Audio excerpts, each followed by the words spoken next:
Okay, this lady is, I don't know if you've ever heard of her. Her name is Madame Helena Blavatsky, and she supposedly was of Russian descent, and in European circles, she was one of the founders of what we call now the New Age. Uh, Madame Blavatsky was a prolific author. She wrote, um, I don't know how many books, quite a few, and they were huge, thick books. And I did try to read some of her work, and for me, and don't forget, I've got a master's degree.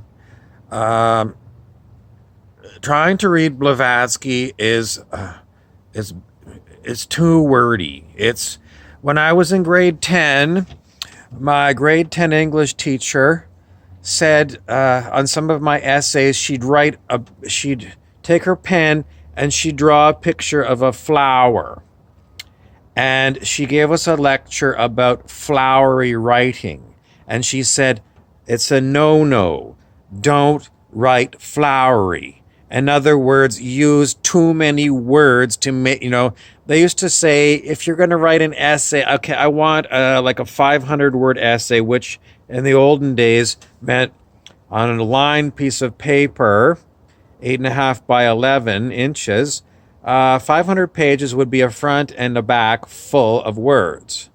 And if you wrote flowery, it meant you were using too many words as filler to get to your 500 word minimum.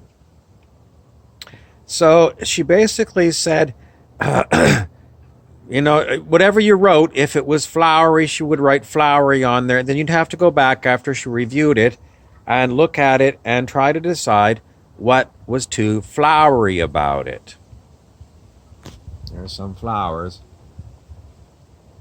So it obviously didn't mean beautiful flowers. I mean, beautiful flowers. Flowery writing to her, it just meant you've confused your thinking. Which means if you're confused in your thinking as you're writing something down, the reader is not going to get your point. The reader is going to go, the paragraph is too long. There's too many things in here, and after I've read it, I'm confused. And so when I read Blavatsky's work, at least I gave up. She is very long-winded, and everyone remembers, well, I don't know. I have a loquacious uncle who is long-winded and takes about an hour and a half for his shortest story.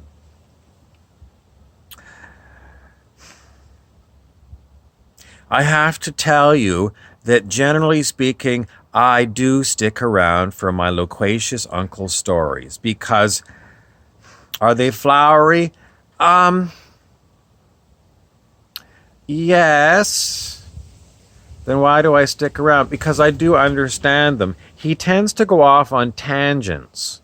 So he's got a main story and then he throws in a bunch of little other side stories. So does Blavatsky do that? I don't remember. But the point is, just because someone tells you a very long story doesn't mean it's unclear. You can really enjoy someone who is a great storyteller, and by the same token, someone who's got a lot of information, if it's written in flowery language, and the reader tries to dig into it and just gets bogged down in it and decides to put it away and looks at it and goes, no, I'm not going to read Blavatsky. Well, this is basically a lecture in grade 10 English. So if you're finding that me personally, if I am coming across as being unclear,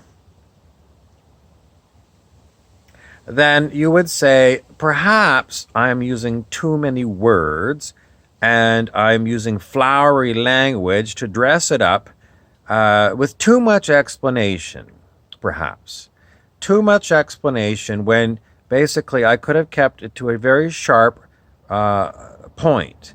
This is also known as Occam's razor. Occam was an Englishman from possibly hundreds of years ago who basically said, if you had multiple explanations for why something happened, always choose the simplest explanation. Occam's razor. And, anyways, I had so many other things I was going to talk to you about. I'm not going to explain Blavatsky and the New Age. I did a long time ago in a previous lecture. And that's about all. I just want to remind you of your 10th grade English teachers telling you, be succinct, get to the point, don't bore your readers to tears so that they never want to read you again.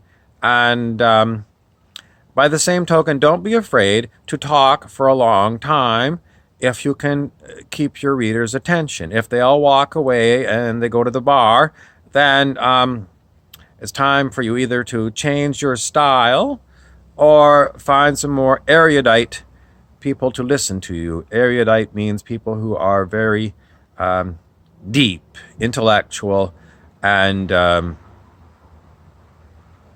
maybe enjoy long novels. I'm Harry Weaver.